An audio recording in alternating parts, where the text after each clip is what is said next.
देखो 11th के quick revision में जो एक सेक्शन हम लोगों ने कंसिडर किया था स्प्रिंग प्लस ब्लॉक सिस्टम, और उसका हमने टाइम पीरियड निकालना सीखा था इन द एसएचएम।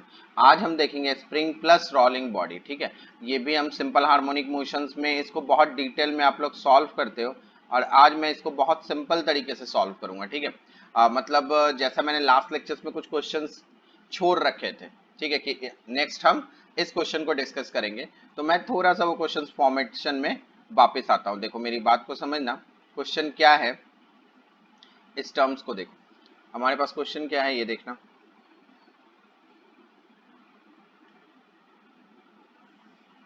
देखो क्वेश्चंस की पोजीशन क्या है। जैसे सपोज करो तुम्हारे पास इस क्राइटेरिया में क्वेश्चंस होगा। ठीक है, ओके, यहाँ देखो, और इसको ध्यान रखना कि जैसे सपोज करो यहाँ पे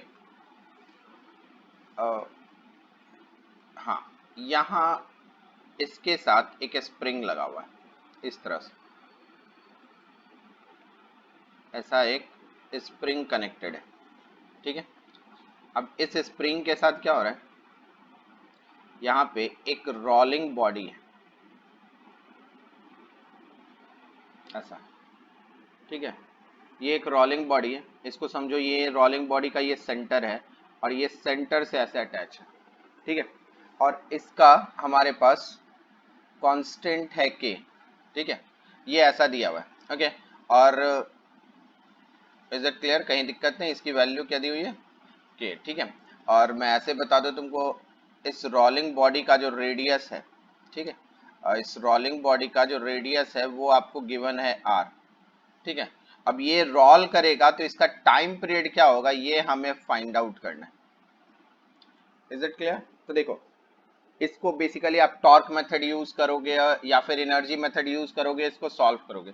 ठीक है, मैं तुमको थोड़ा सा एक इसमें एक सिंपल सा ट्रिक बताता हूँ, उस ट्रिक पे समझना कि जैसे देखो, अगर इन केस अगर ऐसा सिचुएशन होता है, देखो मैं बताऊं आपको, यहाँ पे अगर स्प्रिंग ब्लॉक सिस्टम की तरह सोचें कि ऐसे स्प्रिंग लगा हुआ है और इस जगह पे एक ब्लॉक अटैच है ऐसा। ठीक है, ये ब्लॉक अटैच है जिसमें इसकी कांस्टेंट के है और इसका मास m है। तो अगर इसका टाइम पीरियड हमें निकालना होता है तो हम कैसे निकालते हैं, इसको क्या लिखते हैं, t is equal to 2 pi root under m upon k। ठीक है, ये इसका टाइम पीरियड होता है। अब यहाँ पे मेरी बात को समझो, इन दोनों में डिफरेंस क्या है। देखो इन दोनों में डिफरेंस क्या है, यहाँ पे समझोगे अच्छी तरीके से कि यहाँ पर जो सिचुएशन बन रहा है, यहाँ जो सिचुएशन बन रहा है इसमें यहाँ पर ये क्या है, एक ब्लॉक है। ठीक है, यहाँ पर क्या हम लोग लेके चल रहे हैं, एक ब्लॉक है। ठीक है, बट यहाँ पे आपको क्या दिख रहा है, इस जगह देखो, यहाँ पर ये एक रोलिंग बॉडी दिख रहा है। देखो ये जो बाद में मैंने सर्कल किया, इसका ये मतलब नहीं है कि ये सर्कल तुम कंसिडर कर लो ये है। एक्चुअल में ये पिंक वाला जो आपको दिख रहा है यही रोलिंग बॉडी है। मैंने सर्कल करके मैं तुमको बता रहा हूँ कि यहाँ पर देखो ब्लॉक, दूसरे केस में ब्लॉक है और फर्स्ट केस में क्या है, तुमको रोलिंग बॉडी है। तो इसका टाइम पीरियड कैसे निकालेंगे। ठीक है, अब देखो थोड़े से इस ट्रिक को ध्यान दो, पहले मैं एक जनरल मेथड तुमको बताता हूँ जो तुम लोगों को के पास इसकी इंफॉर्मेशन है। देखो नॉर्मली आप लोग क्या करोगे, यहाँ ऐसे स्प्रिंग लगा हुआ है, ठीक है, इसके साथ इस तरह से अगर सर्कल बन रहा है, ठीक है ना, ये रोलिंग बॉडी है तो ऑब्वियसली ये पॉइंट पे ये कांटेक्ट में है। अगर ये कांटेक्ट में है तो देखो यहाँ पे लॉजिकली क्या क्या होगा, ये हो जाएगा इसका सेंटर। ठीक है, ये हो जाएगा इसका सेंटर। सेंटर से तुम कंसिडर करते जाओ, देखो सेंटर से ये लाइन ऐसा जाएगा। ठीक है, अगर ये कांस्टेंट के हैं तो ऑब्वियसली ये रोटेट करेगा। देखो अगर ये रोल करेगा इस डायरेक्शन में तो ऑब्वियस सी बात है इसका मोशन ऐसा हो जाएगा। देखो ये एंगल अगर थीटा होगा तो ये कितना डिस्प्लेस करेगा, तो ऑब्वियसली ये जो आर्क होगा वही डिस्प्लेस करेगा। तो इसका डिस्प्लेसमेंट कितना लिखेंगे हम लोग, ध्यान देना, अगर ये x डिस्प्लेस होता है तो x इज इक्वल टू क्या लिख लेंगे हम लोग, r इंटू थीटा। अब उसी के देखो, उसी के इस डायरेक्शन में इस तरफ, क्योंकि इस डायरेक्शन में एक फोर्स लगेगा और वो फोर्स क्या होगा, स्प्रिंग फोर्स, और वो कितना मिलेगा, के एक्स। ठीक है ना, वो क्या होगा हमको, के एक्स। ठीक है, तो टॉर्क की वैल्यू क्या हो जाएगी, देखो इसमें जो चेंज होगा क्योंकि ये रोटेट करेगा, देखो ध्यान से समझना, ये रोटेट करेगा तो ऑब्वियसली इसमें टॉर्क आएगा, और टॉर्क की वैल्यू क्या हो जाएगी, देखो टॉर्क इज इक्वल टू क्या लिख सकते हैं यहाँ पे, इस जगह हम लोग लिख सकते हैं के एक्स इंटू आर, ठीक है ना। क्या लिखेंगे, के एक्स इंटू आर। तो टॉर्क की वैल्यू बताओ यहाँ से क्या हो जाएगी, के, और एक्स की वैल्यू क्या है, आर थीटा, मतलब ये क्या हो जाएगा, आर स्क्वायर इंटू थीटा।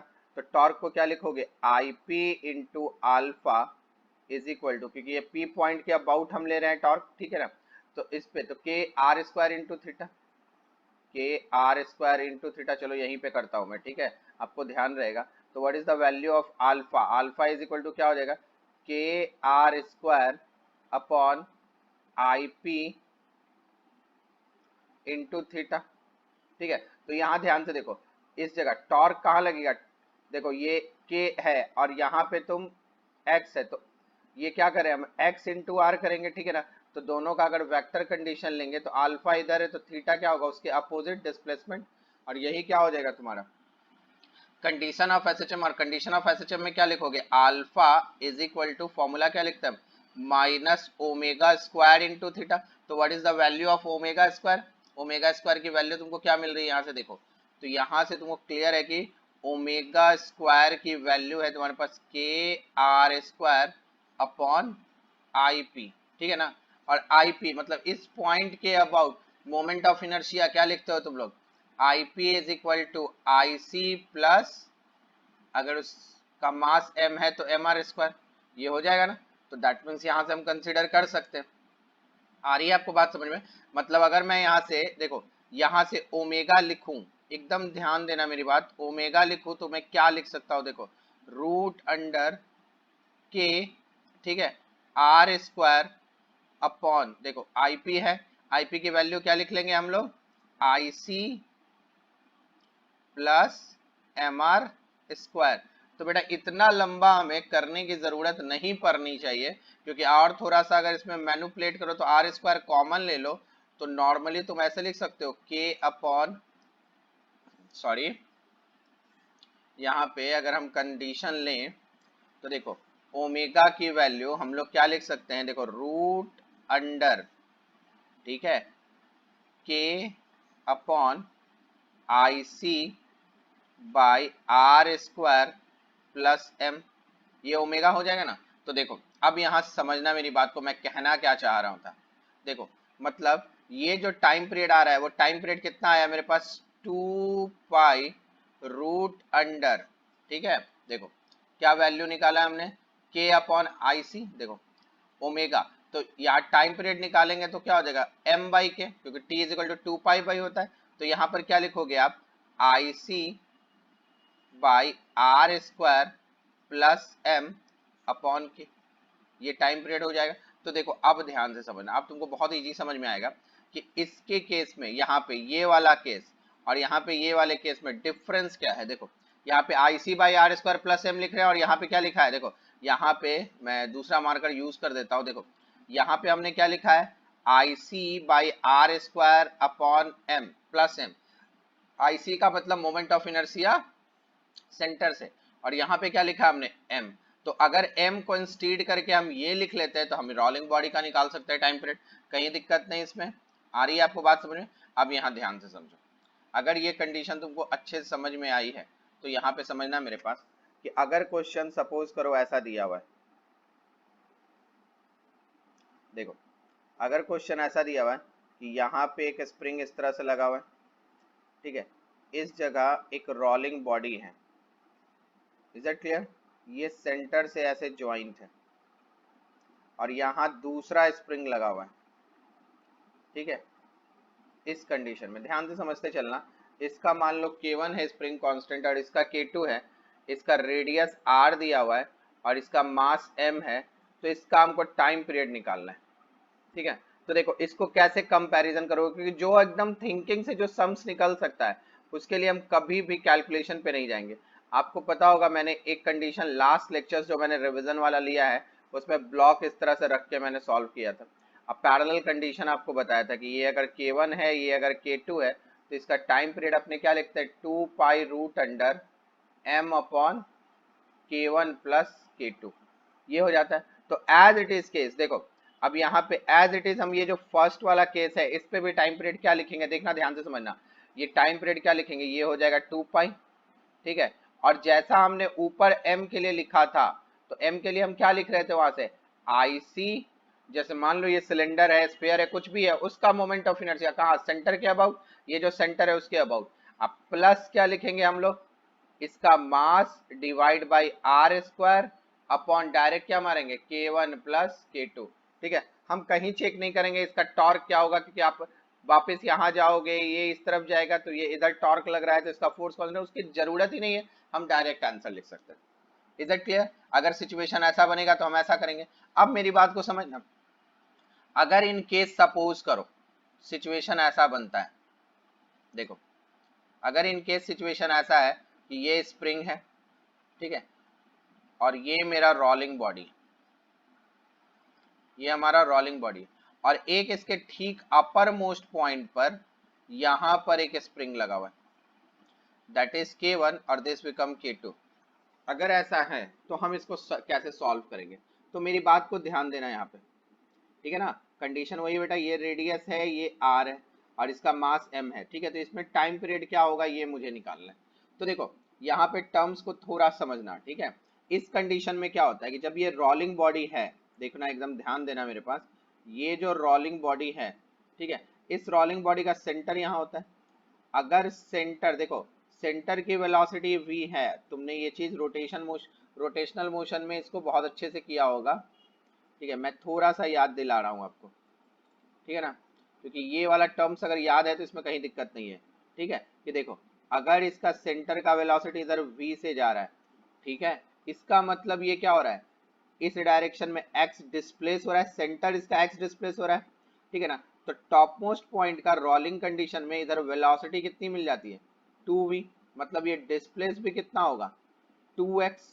आ रही है बात समझ में? और आपको पता है कि लोअर मोस्ट पॉइंट पर कितना होता है, 0, रोलिंग होता है तो कांटेक्ट पॉइंट की वेलोसिटी क्या हो जाती है, 0। तो ये कितना मिल रहा है आपको, 2x। तो बताओ एनर्जी अगर तुम लिखोगे तो यहाँ 2x के लिए एनर्जी क्या हो जाएगा, हाफ k इंटू 2x का स्क्वायर। तो बताओ एनर्जी क्या हो गई, half 4k into x square. तो यहाँ देखो x के लिए k था ना, अब यहाँ पे देखो अगर ये x की जगह 2x डिस्प्लेसमेंट, मतलब ये वाला जो स्प्रिंग है k2 वाला, अगर मैं इसको सेंटर पे लेके आऊं तो देखो अगर ये वाला k1 वाला कितना डिस्प्लेस हो रहा है, ये अगर x डिस्प्लेस हो रहा है तो ये कितना इसको मूव कराएगा, 2x मूव कराएगा। अगर मैं इसको यहाँ से हटा के इसको सेंटर पे रखूं तो उसके लिए फोर्स कांस्टेंट कितना यूज करना पड़ेगा हमको, 4k, ठीक है ना।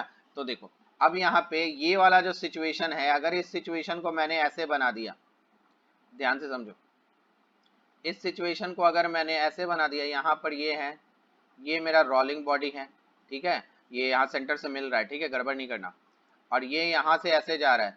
तो देखो पहला सिचुएशन क्या था, देखो अकॉर्डिंग टू क्वेश्चन पढ़ोगे तो क्वेश्चन में ये ऐसा था, ठीक है ना।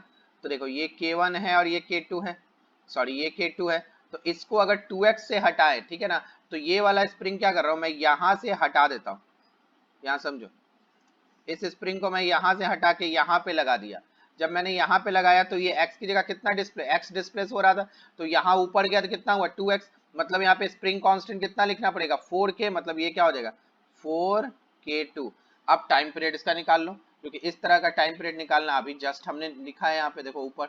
तो यहाँ पे टाइम पीरियड अब इसका कितना हो जाएगा, देखो इसका सिंपल टाइम पीरियड लिखेंगे, t is equal to 2 pi root under, ये है 2 पाई रूट अंडर क्या हो जाएगा, m plus I C upon R square upon K equivalent में क्या लिखोगे तुम, k1 प्लस 4k2। ये डन हो गया। आई बात समझे, मतलब ये जो सिचुएशन जो दिया हुआ था, इस सिचुएशन को हमने क्या किया, इस सिचुएशन में ट्रांसफर कर दिया, ठीक है। अब उसी तरह अगर मान लो डायरेक्ट तुमको लिखना है, जैसे क्वेश्चन है तुम्हारे पास, यहाँ पे समझना,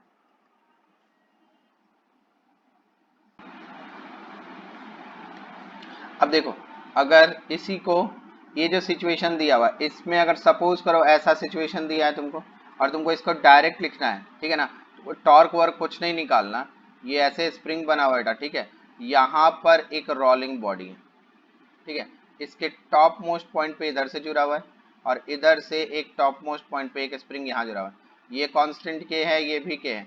तो अगर इस सिचुएशन को तुमको डायरेक्ट लिखना है तो ये वाला स्प्रिंग उठा के इसके सेंटर पे जोड़ दो, इस स्प्रिंग को भी उठा के इसके सेंटर पे जोड़ दो, तो क्या करोगे तुम, देखो क्लियर है ना। यहाँ पे देखो, यहाँ पे क्या करेंगे, ये हो गया मेरा रोलिंग बॉडी, ठीक है। अब यहाँ देखो, इस स्प्रिंग को उठा के, एक एक टर्म समझना, ये वाला स्प्रिंग उठा के मैंने यहाँ से सेंटर पे जोड़ दिया, ठीक है, यहाँ सेंटर पे जोड़ा। तो अगर ये के था, तो अभी मैंने थोड़ी देर पहले सिखाया, इसका अगर अपर पोजीशन से सेंटर पे लाओगे तो इस पे कितना हो जाएगा कांस्टेंट, 4k। और फिर यहाँ से अगर इसको भी जोड़ा, ये वाला भी उठा के यहाँ जोड़ा, तो ये भी क्या हो गया, 4k। अब तुम्हारे लिए आसान हो जाएगा। अब इसका डायरेक्ट अगर टाइम पीरियड निकालना, तो टाइम पीरियड क्या हो जाएगा, 2 pi root under m plus IC/r² divide by 4k plus 4k, क्या हो जाएगा 8k। ये हो गया आंसर, ठीक है ना। आपको कैलकुलेशन टॉर्क वगैरह कुछ निकालने की जरूरत नहीं है, आप डायरेक्ट यहाँ पे सॉल्व कर सकते हो, ठीक है। तो अगर कभी भी रोलिंग बॉडी का केस आएगा, तो आपको ध्यान रखना है कि स्प्रिंग का पोजीशन कहाँ है। अगर अपर मोस्ट पॉइंट पे है तो उसको आप नीचे ला सकते हो सेंटर पे, और उसके बाद इसको सॉल्व कर सकते हो, ठीक है ना।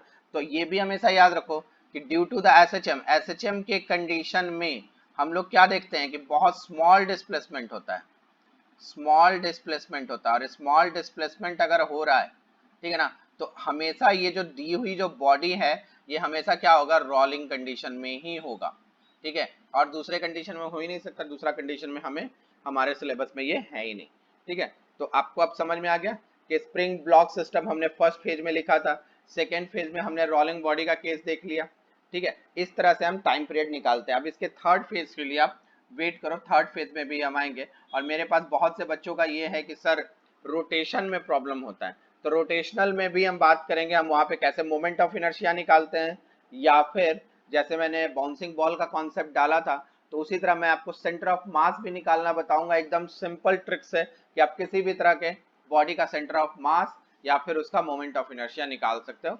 तो हो सकता है कि आने वाले नेक्स्ट लेक्चर्स में हम उसके बारे में डिस्कस करें। Is that clear? तो हम नेक्स्ट लेक्चर्स में इसके बारे में डिस्कस करेंगे।